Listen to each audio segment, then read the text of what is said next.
So hello, everybody. Welcome, welcome, welcome. We're so excited to have Cliff Morgan introducing Nathan Turner for us. Well, we're very excited to have Nathan Turner back on our show again. He is originally from Alberta, Canada, and he's spending some time in Utah right now, enjoying some snow. He specializes in performing and non-performing notes. He's also trilingual. He speaks English, French, and Korean. Very dynamic individual, and we're so excited to have you on here, Nathan. So it's your floor. Thank you very much. Now, that's a tidbit that most people don't talk about, but yeah. My Korean is not as good as it used to be, I'll admit, but it's still there. But yeah, thanks for having me on, and thanks for having me back. This is great. I love notes. Notes, I think they're the coolest thing ever. In the last week, I've been on a presentation talking about multifamily, different presentation where they're talking about originating notes, it was on Nest Egg Builder, and all that sounds like a lot of fun. I just want the note. Is that a musical note? Just whatever you do, be as creative in whatever you want to do, great, and then sell me the note. That's all I want. So today I actually wanted to talk about a few different kinds of notes that are maybe a little less well known. Great.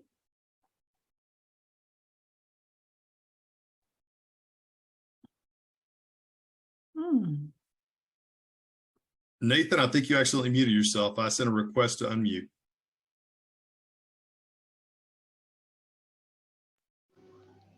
Hopefully I can do both here. There you go. Can you still hear me okay? Yes. Okay, great. All right, yeah, so I titled this one Mortgages, CFDs, Contracts for Deed, and Lease Options. Lease options is maybe one of those ones that not a lot of people think about when you're talking about notes. So my goal here is just to talk about if you have note experience, if you know what we're talking about when we talk about notes, great. Hopefully I can help expand your vision to look at different kinds of notes that maybe you haven't thought of before. Quick introduction for me. I've been in the note game since 2008. I got started sort of by accident, kind of fell into it, networked into the right group of people and learned everything I could and started right away. I started buying non-performing notes in 2010. And I've done hundreds of deals since then, where I bought and sold, taken back property, sold back on terms. I've done all kinds of different things, but it's just been a lot of fun. I really, really enjoy this business. I think it's the best thing out there.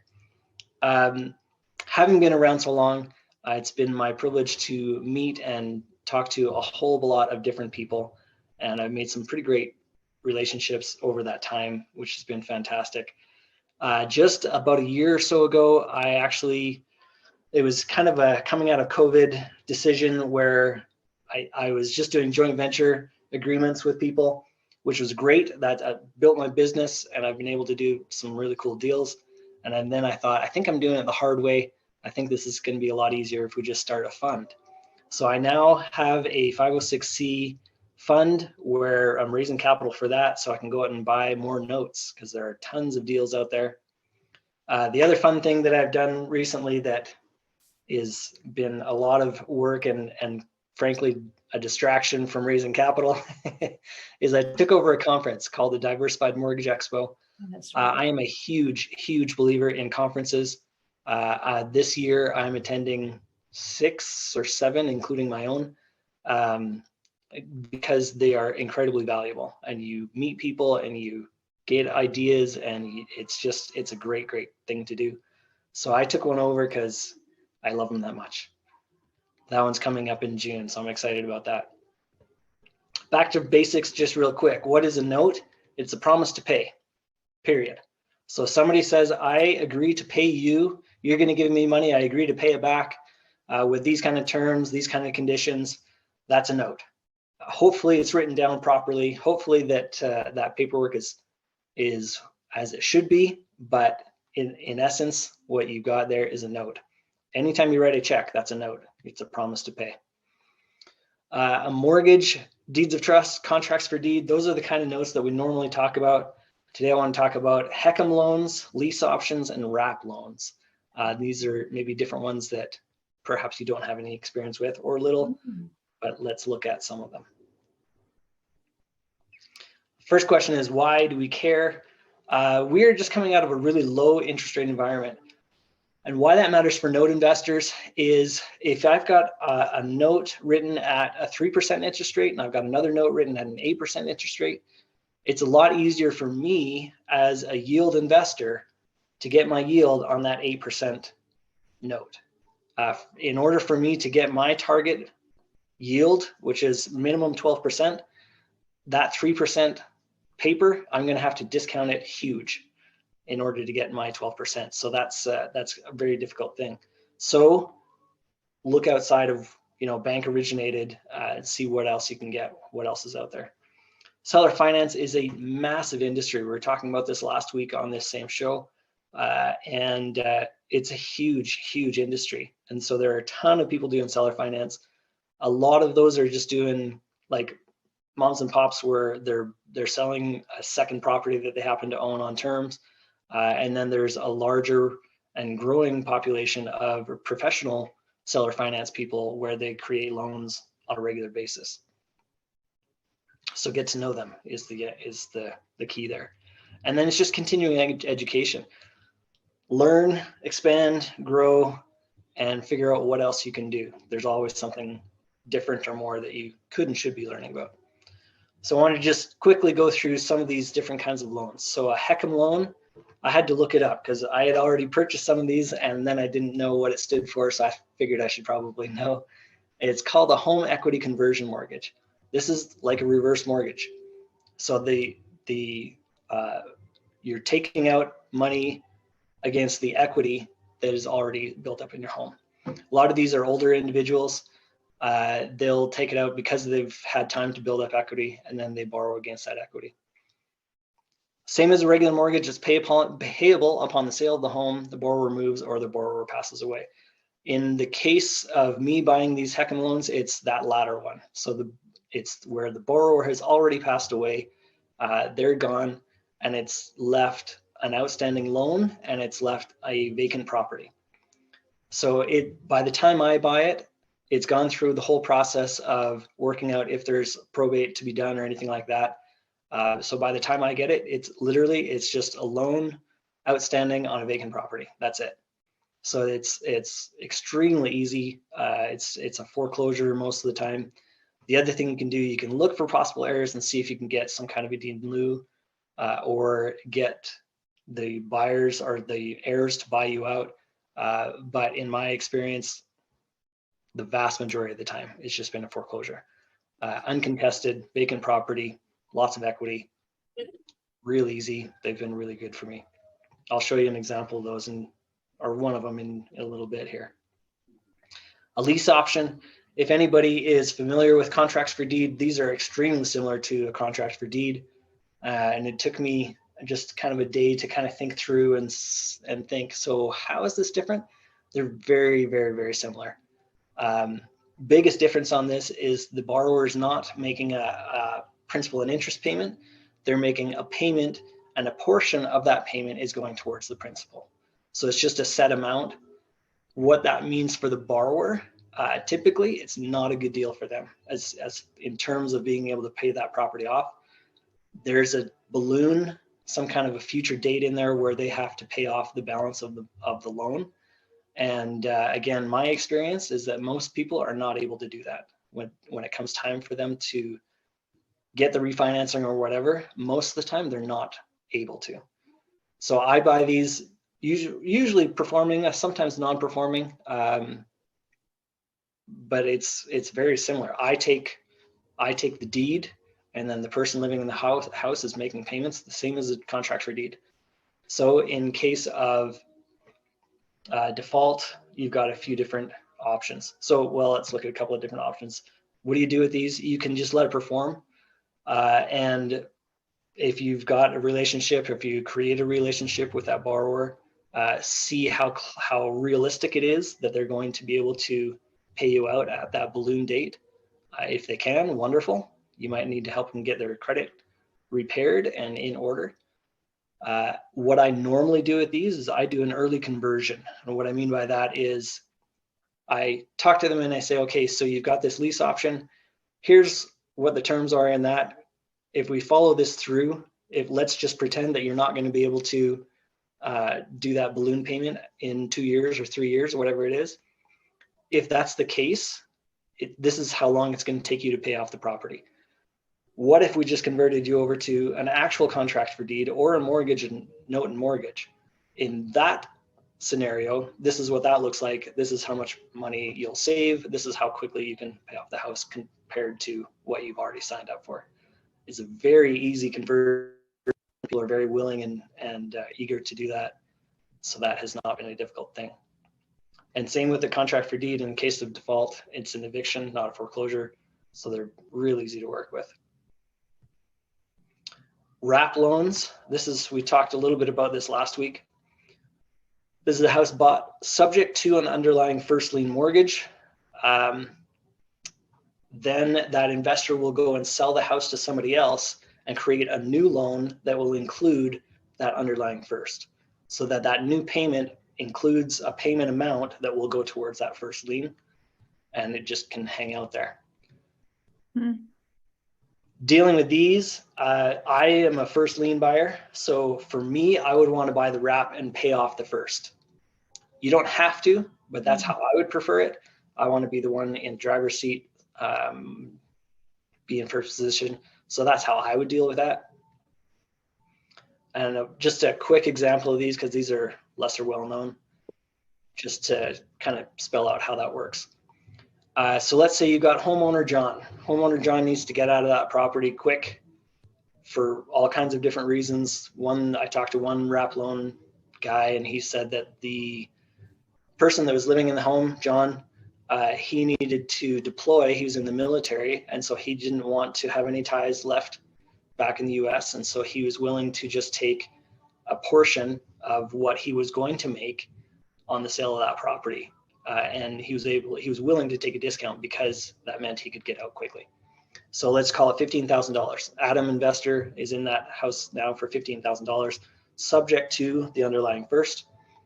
Adam then resells that home to David, and a new loan is created, sells the house for $200,000, gets a $20,000 down payment, and now has a loan for $180,000 with an underlying $100,000 first. Adam then sells that note over to me for $125,000. Adam then has that $15,000 that is now covered because he already got that down payment, and then plus another $25,000 on top of that. He's walking away very happy. John gets out of the house. David's got a home. Adam pockets 30 grand. I've got a great deal. So that's a win-win, win-win. I love that kind of deal. Really quickly, this is something I put together a few years ago. I put it together with non-performing notes in mind, but the same principles still apply. You buy a note. The first question, is it occupied or is it not? In the case of a lease option, let's say, yes, it's occupied. Is the borrower willing to cooperate? Yes. Are they able to make payments? Yes. You can reinstate, or in this case, modify that loan to a different type of loan. Nothing much changes. That payment might change slightly. The biggest difference is you've got a principal interest payment instead of just a rental payment with a portion going towards principal. It makes it much, much easier on the resale market. And it's, I think, a more secure loan all around. In the case of a HECM loan, is it occupied? No. Can you locate the borrower? Not exactly. They're over in the cemetery somewhere nearby. So no, they're not around. You can just go straight to foreclosure. After that, you can sell or finance it. You can rehab it and resell it. You can rent it if you really want to. I'm not a fan of being a landlord, but if that's your jam, then go for it. But that's not for me.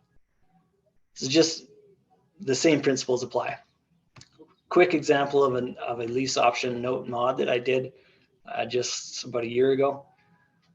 This was a fixed rate lease option. So it's the same thing, that monthly payment, just a portion of that is going towards principal. I converted the person living there into a 9% interest rate contract for deed. This was in Delaware. Her monthly payment actually went down slightly by $15 a month. It saves her 23 years of payments and tens of thousands of dollars that she saves because she's got an interest rate instead of just a flat rate. So it saves her a ton of money. So when I do an amortization chart to show her how much compared to what she's already doing, how much money she's going to save and how much time she's going to save, easy. She's more than willing to just jump on that. I bought this for $35,000, and now with the new terms, my yield is 16.5%. So I'm very happy with performing note at 16.5%. That's lovely. And it helps her to get into a house. To stay in that house, I should say. HECM loan, this is one, it was already in foreclosure, so I just completed the foreclosure. This was in South Carolina somewhere. Ended up taking over the property. I was then able to resell it to a deserving and qualified owner occupant. So I bought this note for $67,000, sold it on terms. I got a $25,000 down payment at a 10% interest rate over 15 years, just under $700 a month to a homeowner, not a tenant. So my yield on that one is a little over 17%. Again, for a performing loan at 17%, I'm very happy with that. Wrap loan, I don't know. I haven't done one yet. So last week when we had Courtney on there, I'm very interested in these. I think they're a huge opportunity, but I haven't bought one yet. So I'm very curious to do that. In theory, they sound great. So I'd love to see how it works in practice. The risk. Note investors, sorry? The risk, we'll talk about that. Yes, I'd like to know more, so we'll talk. I think note investing is the ultimate impact investment. That's a term that I've heard kind of thrown around. I think note investing is the ultimate in impact investing. We are literally changing lives and helping people stay in homes, and it's absolutely fantastic. We solve problems for profit. That's what we do. We're far more flexible than a bank.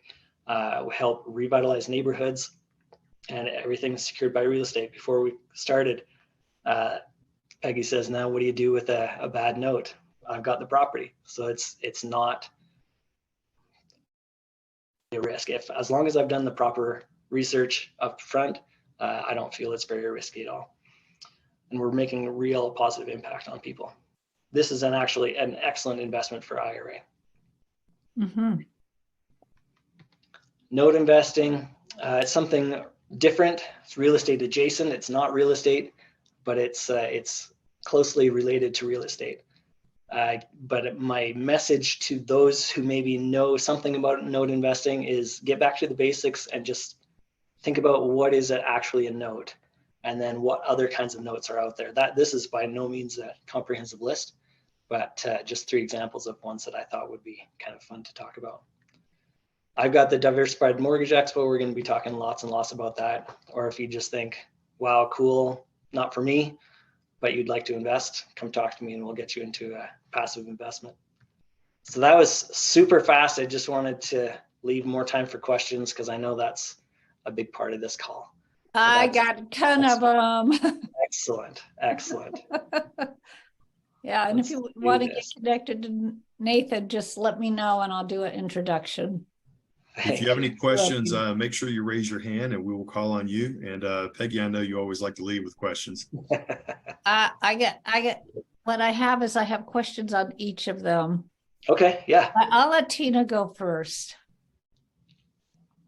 So my question to you is, great presentation, by the way. Thanks. How do you find your customers? Customers meaning the Or homeowners? the sellers or whoever. How do you find notes? How do you find notes? Sorry, thank you. Yes, that's because I have to qualify that because my customers are actually my investors. So that's why I hesitate on that. But anyway, the notes all over. I got started in 2008. My very first note conference was in 2009. If you're talking to note investors, what I've found is note investors are extremely open and will tell you anything you want to know, except where to find notes. So the magic bullet there, the real trick is go to conferences. And that's what I've been doing for years, for about 15 years now. And I talk to everybody. I'm not an extrovert by any stretch, but I recognize that that's a huge part of the business. So I go and I just talk to everybody. So I've talked to lots of different hedge fund managers, individual note holders. I do some online marketing for like seller finance people, but the vast majority of my marketing is just going to conferences and chatting with people. Thank you. Okay, great. Well, I have, let's see, on each. So let's start off with marketing your conference. Sure. Where's your conference going to be and what's the date on it? It's June 2nd and 3rd in Nashville. Oh, that's close to you, Cliff. Good. Love to have you Okay. there. And do they go right to that website, the conference? Let's put it in the chat. Sure. Yeah. Diversifiedmortgageexpo.com. Yeah, That's the place. diversified mortgage. We'll do So that. this is the 8th annual and the first time I'm putting it on. So I'm pretty excited. That's really great. I'm excited for you. Wow, a whole conference. That's a big deal. Yeah. So, where do you find?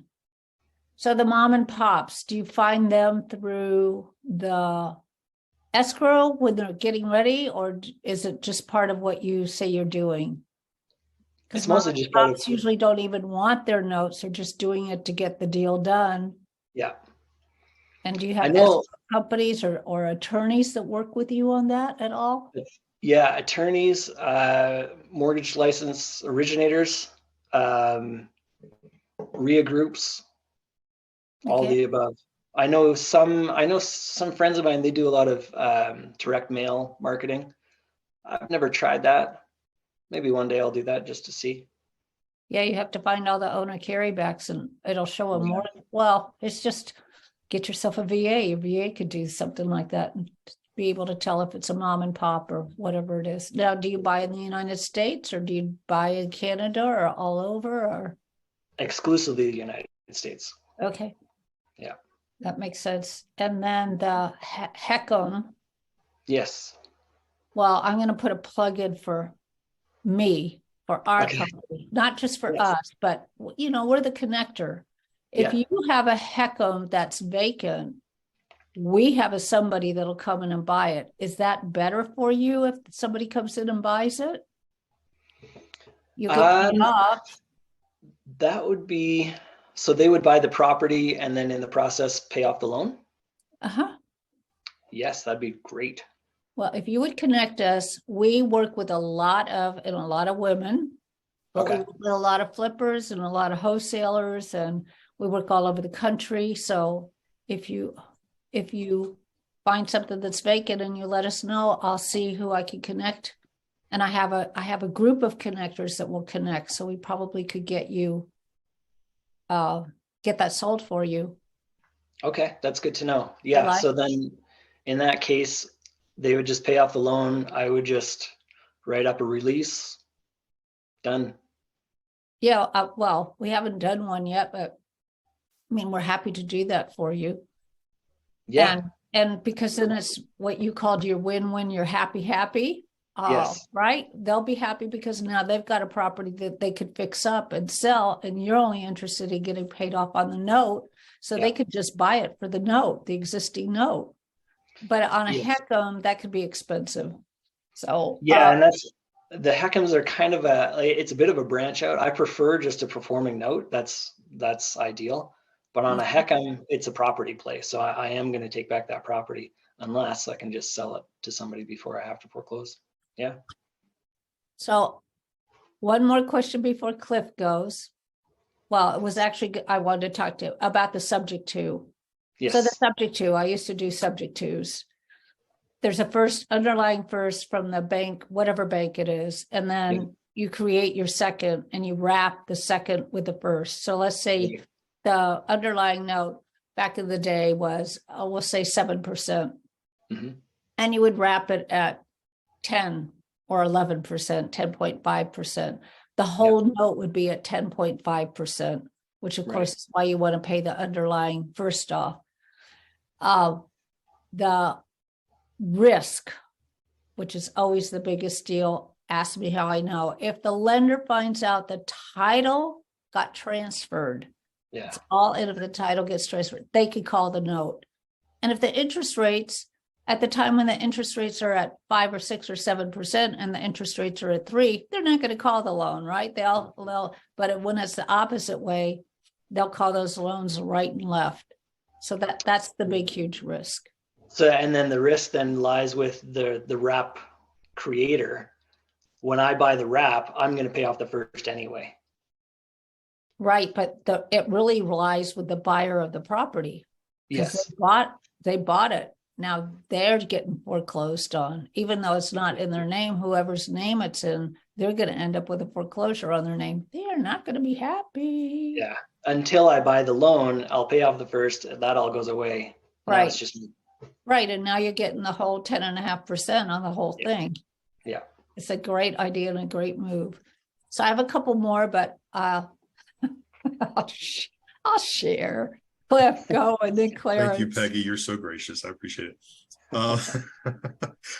So just a couple of questions. So when you're writing a note, is it better to go through a real estate attorney to actually write that note, or have you seen handwritten notes where they actually just write them out themselves or type them up themselves and print them out, or have you seen a little bit of both? What works the best? And I have another question right after this. so on the back of a napkin is not a great idea. What about the front?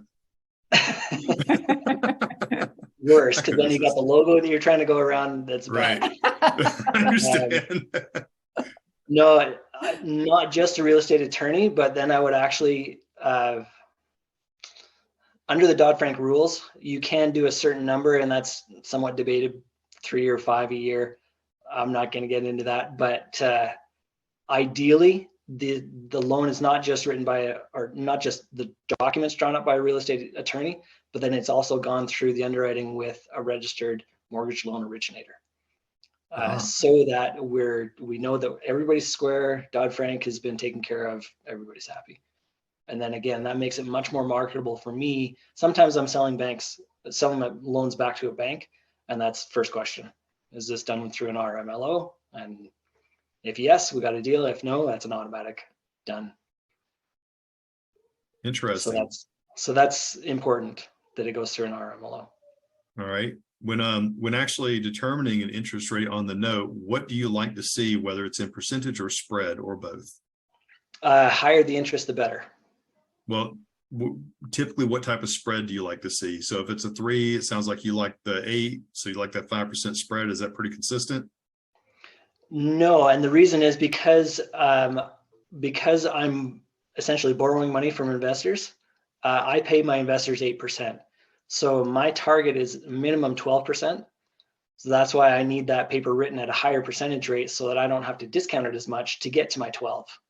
I see. So I have to have that written. So a minimum 8% is probably, I mean, if somebody wants to sell me a 3% note and discount it big enough for me to get to 12, sure. But I doubt it. Ideally, you like to hit that 12 point though. Yeah. Okay. Yeah.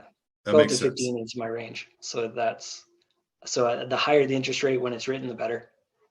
That makes it easier. Of course, always. And with this period, because we actually are seeing a period of higher interest rates right now, and we're coming off of a period of lower interest rates, is now really a better time for doing the wraparound mortgages?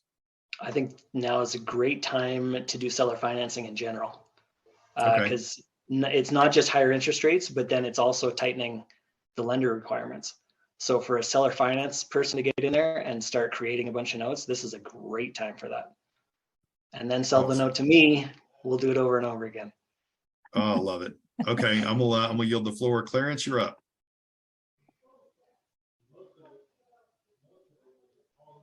Sorry, as soon as you said that, the mute shifted.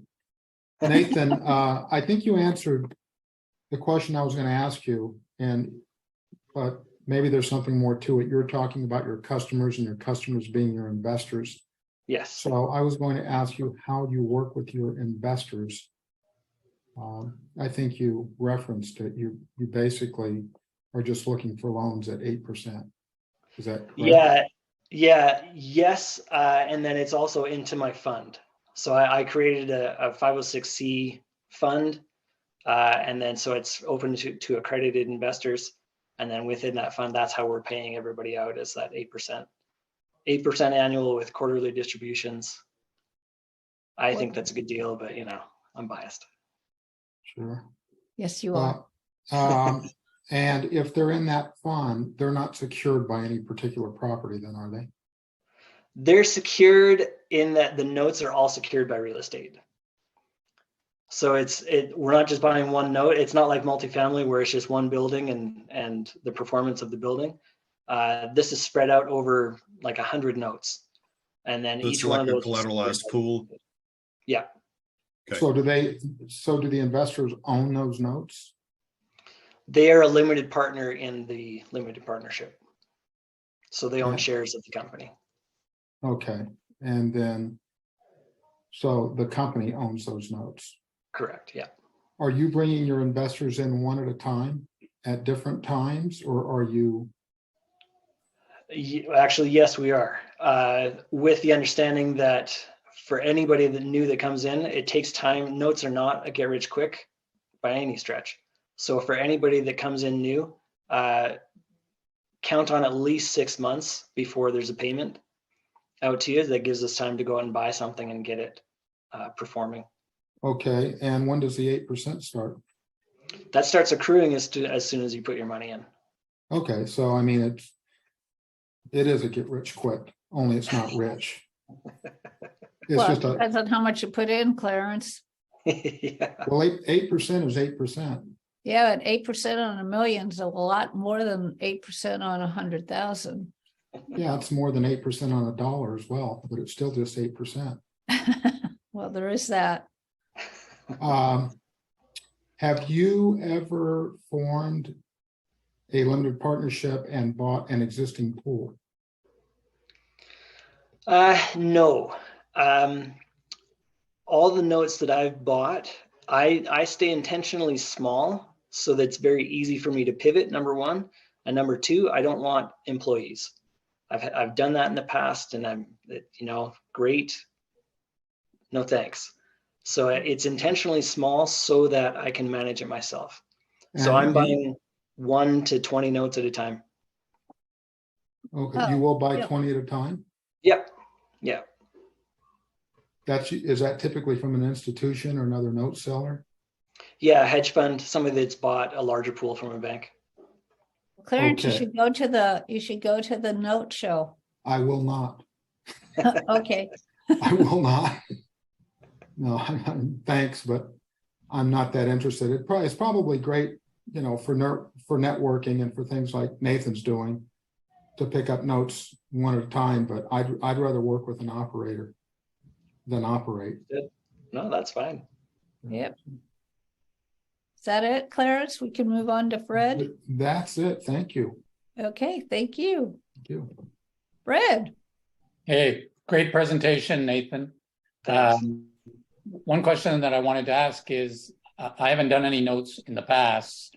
If I wanted to start looking at deals or participating in some way, what would you say is the minimum amount of capital that a person would need to start looking at?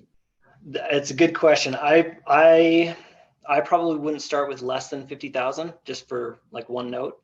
But before that, even I would make sure you get some education, because it's not real estate, it's real estate adjacent. So there's extra rules and procedures and things that you need to be aware of before you just decide you want to buy a note. I don't sell education, but I can point you in the direction of some people that do. Okay, great. You Thanks. bet. I appreciate that. I'll probably be in touch separately. Sounds Yep. good. I know lots of education people in this business, business that you're in. Yeah. Clarence, you're back. You're muted also. I'm not very good at reading lips, sorry. Can you hear me now? Yes. It doesn't, yeah, I didn't think I was muted, and it doesn't say that, but I will hold the space bar down. Anyway, I wanted to ask or share a different strategy just for the group and, Sure. and for Nathan to see if Nathan had considered this. I'll share something that I did. I bought into a pool, and it was me and one other investor who I knew. And we got wind of an operator, and we decided to buy into a pool of notes. And their strategy, well, there's a few things different than you, but it could be adapted. They were buying mostly non-performing, mostly second, some first, but all non-performing.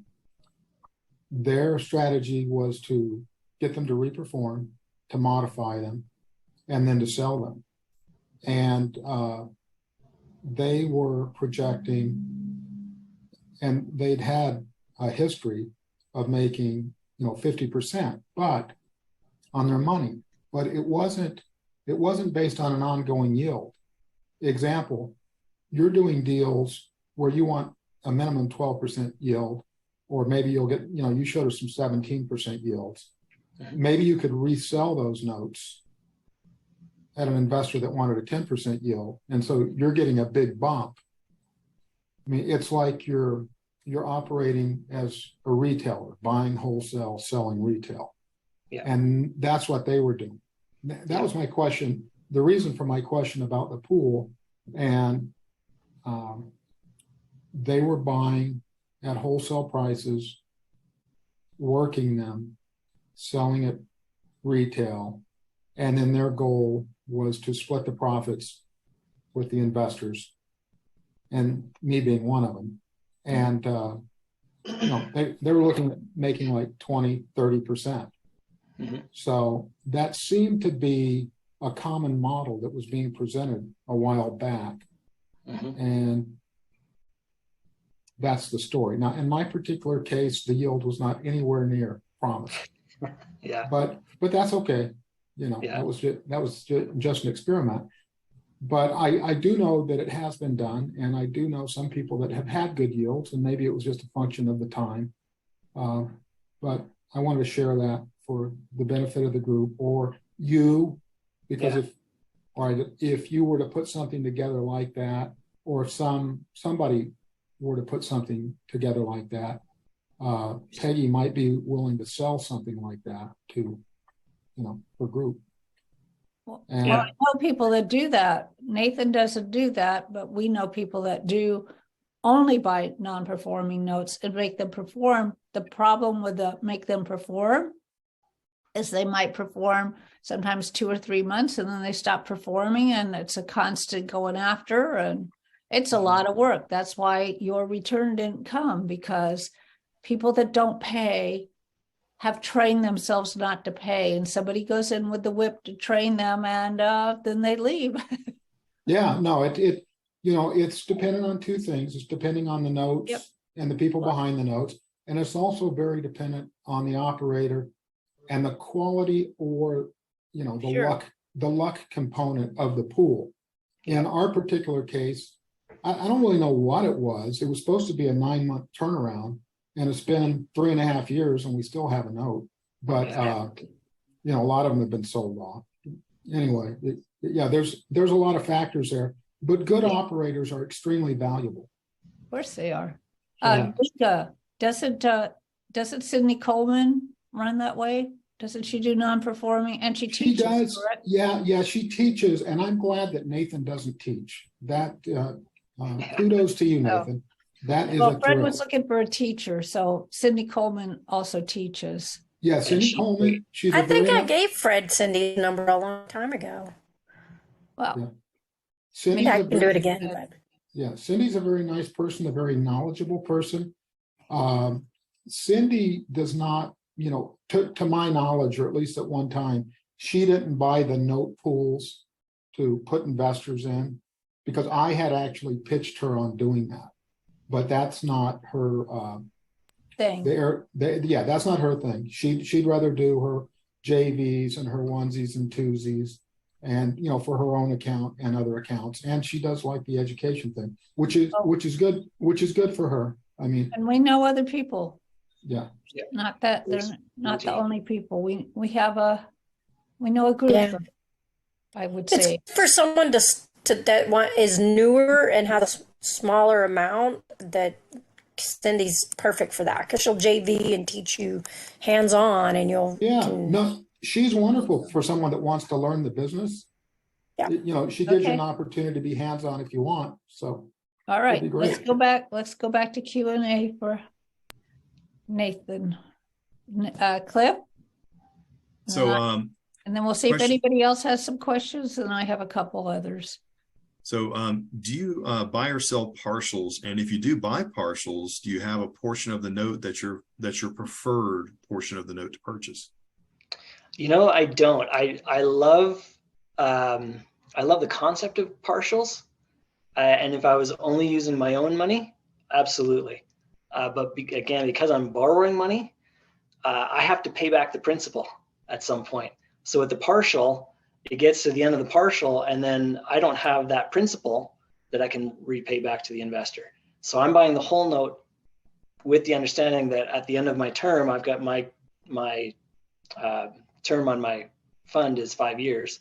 So at the end of that 5 years, whatever I've got, whatever I'm holding on to, is then resold probably into my next fund. But then that allows me to return the capital back to the original investors. Makes But sense. I love partials. I think that they're the coolest thing ever, except that because I'm borrowing money, it just doesn't make sense. And if Understood. any of you don't know what a partial is, it means they take, let's say it's a 30-year payment, they take either the upfront, the middle, or the end and sell them off to somebody that's looking for a cash flow, for instance.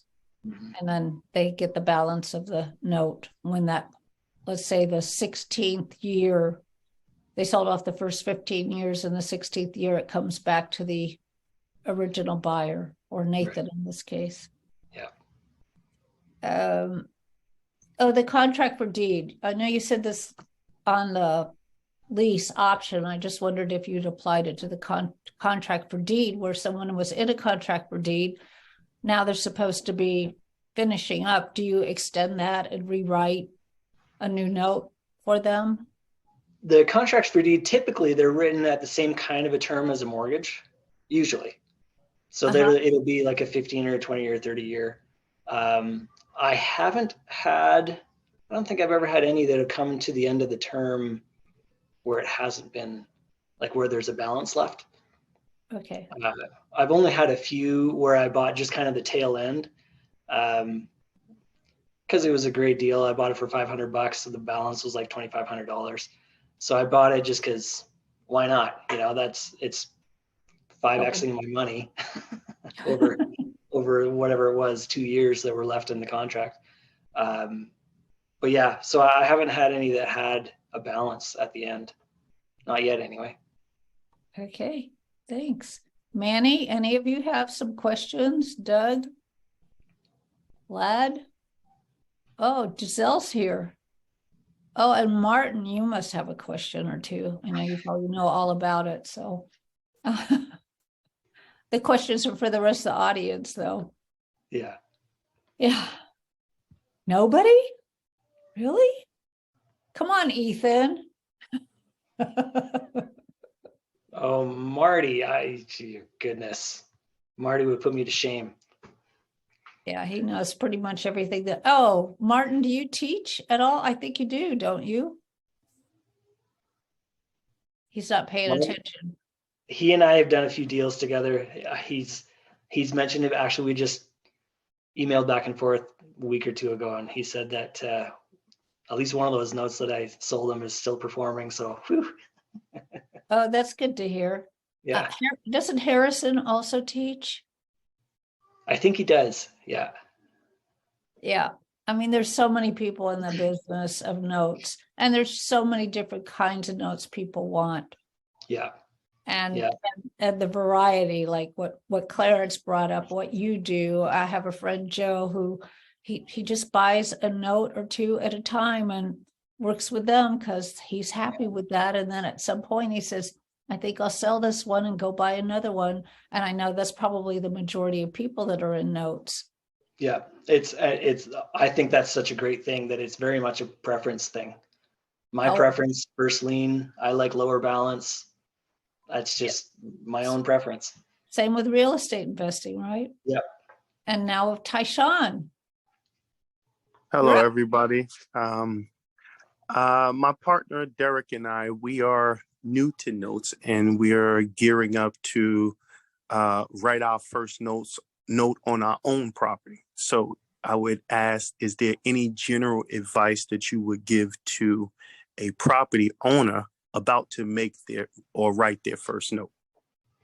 Yes. Let me ask you, is this just a residential property?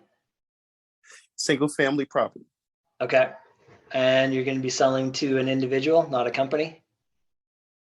We're open to selling to both when Okay. after we write our first one. All right. The reason I ask is if you're selling to an entity of any kind of entity, Dodd-Frank doesn't apply, which is fantastic. Okay. So you can go and do whatever the heck you want.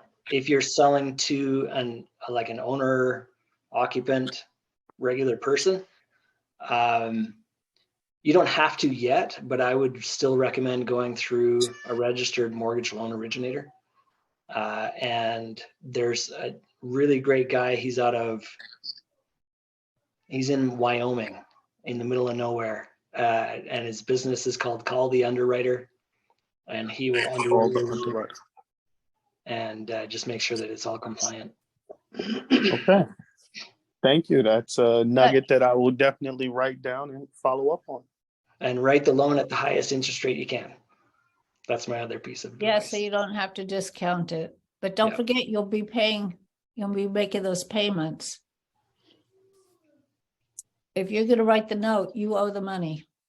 Mhm. So you said sell it to an owner occupant? No, they're originating their note themselves. Yeah, they're so originating, but they want to sell it to somebody like Marty or Nathan so they could get the cash so they could go do something else. Yeah, so I would recommend going through an RMLO just because that makes it much easier to resell. Even though if it's your first one, you don't have to yet. Still, it would be advantageous. And all right. And the name of that recommended company is? calltheunderwriter.com. The guy's name is Max Bailey. Good guy. And he does a lot of underwriting, like a lot. Yeah, and tell them Nathan recommended them. Yeah. Yes. Will do. Always use the person's name. It helps keep that door open. Yeah. Because it's a reference, right? It's a referral. And that's being connected is what's so important to most people and the success of their business. Yeah. David, do you have any questions for Nathan? No, I don't, but I was going to say that revivalbrothers.com also has free education and has a tape tool. When you do buy any notes, the tape tool helps you do the investigating on the notes itself. Oh, that's great. Yeah, they spend a lot of time putting that together, and it's good. Mm-hmm. Good. Marcy, what about you? You work with notes, but in a different way. Okay, no questions. Okay. Anything else from anyone? How are we on time? Oh my God, I can't believe we're on time. We're early. How exciting. Manny, what about you? Do you have any questions? Is there something in your territory? You're muted. I actually kind of started getting curious about notes maybe a couple of weeks ago, and I've been researching it. I really don't know much about it, so I'm not really sure what questions to ask at the moment. But this is very interesting. So It's good. So can I ask you a question? Yeah. You said I started thinking about notes. What were you thinking when you thought Listen, about notes? I ran into this concept. I mean, I probably heard it before in the past, but just a couple of weeks ago, I really got interested in it, got on YouTube. I even asked Tina about it the other day. I'm sure she probably remembers. Remember that, Tina? I said, hey, what do you know about notes? And now I'm on this meeting. So maybe it's something that's meant to be. I don't know, but I'm definitely interested in it. And just trying to hear everything out and learn as much as I can. Well, that's the first step in any area of anything you ever want to look into. Come to the conference, you'll meet a ton of people that are just be more than happy to share information. Yeah, and that's only a couple months away. You got to sign up now. I'm sure there's an admittance fee. Yeah, early bird ticket price $3.99. May 5th, that goes up to $5.99. So that's a 33% discount, by the way. All What's right. the link? Just diversifiedmortgageexpo.com. I could put it in the chat, or yeah, we could throw Didn't we already get it put in the chat? Oh, we got called the underwriter on there. Cliff is so good about keeping us up on everything. Nope, that's diversified underwriter. Yeah, just throw that in the chat for us, Nathan. That would be super helpful. You bet. And we could send that out when we send out so what we are doing now is taking us a while to get there. And I'm sorry that you all got 5 emails last week. We got caught up. We're sending out the show after a couple days after. So we'll send the show out to you so you can all watch it. And we'll put your link in there also. I have to tell. Perfect. Sounds good. Okay, so we'll help you do a little marketing there also. Excellent. Sounds good. And maybe it's a good excuse to go to Nashville, except I think I have several other things in June coming up. But maybe Cliff will go. How far from Nashville? I'm thinking about it. I'm about 6 hours away. I mean, so it wouldn't be a day trip. I'd have to stay overnight, but I mean, that would be an interesting event to go to. And I've always wanted to learn more about notes. I used to broker notes back in the early 2000s, but everything's changed. So, I mean, back then I was having to go through public records and I was sending out these little postcards to everybody trying to find the original owner, the holder of the note. And yeah, it was a lot of work. Oh yeah, because they don't record that on title. No. Mm-hmm. Nope. Which is so really a lot of phone calls. So when I buy a note, I'll buy the note at a discount. The homeowner has no idea how much I paid for it. All they know is they owe whatever it is, $75,000, $100,000, $200,000, whatever. But they don't know that I paid a significant discount. So when I go in to start negotiating, they have no idea that I'm already ahead. And that gives me a leg up. So cool. Why are you going in and negotiating? If it's non-performing, for example. Oh. And I'll say, well, you owe 150,000. So what are we going to do about that? They don't know that I only paid, 110 or something like that. Right. So you've got that little bit of room you could move. Yeah. And you might move because it's better if it's performing. Yep. They can't go to the bank to refinance it. No, for some reason, their credit shot, they lost their job. I don't know, who knows what. And they get into the bank and it's just red tape after red tape after red tape. So do you negotiate a different kind of payment? Is that what you do? And extend the loan out so they can make that payment easier? But yeah, whatever works. So do you write get on the note? Not exactly. We just modify it. Oh, modify it. Okay. So I get onto the financial calculator, start flipping around saying, okay, so your new payment, what you couldn't do 800, can you do 6? That means your interest rate is going to go from 6 to 9%, but they don't care because they're focused on that monthly rate. Right. And we're going to stretch that back out to 30 years, whatever. Well, we can mess around with whatever terms we want. And as long as we both agree, now that's the new note. And it starts all over. Yeah. That's Cliff's thing. Oh my God, you just started all over. You just did a refi. So most of that is going to go to interest, not principal. But a lot of these people, they just, something happened. They had some They need life the event. payment. Yeah. Yeah. They need the payment. Temporarily lost their job. They got divorced. Somebody in the family died. Something happened. And now they're trying to pick up again. That's sad. Sorry Mhm. that happened. Mhm. Well, Nathan, it's just been a real pleasure having you. I hope you come back another time. Yeah. After your, we'd like you to come back after the conference and tell us how the conference went All right. Sounds good. and who you met and what you did. And, you know, a lot of people had questions about educators, so maybe you could bring some referrals like that over. Sure. And I'm sure you'll meet people that do more interesting things than anybody else too. Yes, I'm sure. Meet some very interesting people. Yeah. So thank you very much. Good. Thank you.